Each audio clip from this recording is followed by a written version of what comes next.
Bon matin à chacun et à chacune.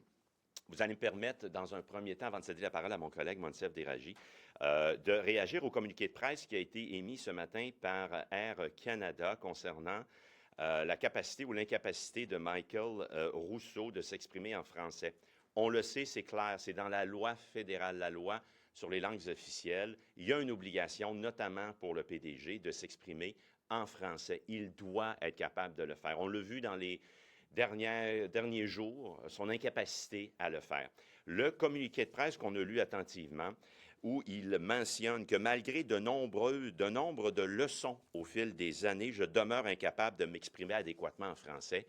Le communiqué de presse ce matin, malgré de nombreuses leçons, je suis incapable de m'exprimer en français. Pour nous, ça ne tient pas la route. Il n'a pas été capable de justifier cette incapacité-là. Alors pour nous, très clairement, Michael Rousseau doit démissionner parce que le PDG d'Air Canada doit être capable de s'exprimer en français. Ça fait des années qu'il a cet engagement-là, cet engagement personnel-là, et la réponse qu'il nous donne ce matin par le communiqué de presse ne tient pas la route. Il doit démissionner. Je vais maintenant céder la parole à mon collègue Monsef. Merci Marc. Écoutez, aujourd'hui, on lance un avis de recherche par rapport aux 300 millions promis à l'hôpital, pour l'hôpital HMR. Et vous avez vu la publicité lancée par la coalition HMR aujourd'hui.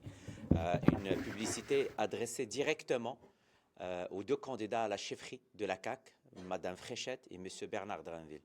Ils leur demandent un engagement ferme par rapport aux 300 millions. Cet hôpital est important pour l'ensemble des Québécois, pas uniquement les Montréalais, pas uniquement les gens de l'Est de Montréal. C'est un hôpital où s'il n'y a pas les 300 millions, ça va compromettre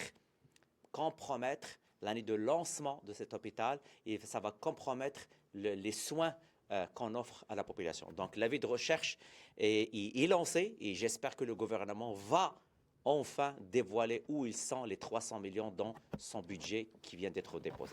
Merci.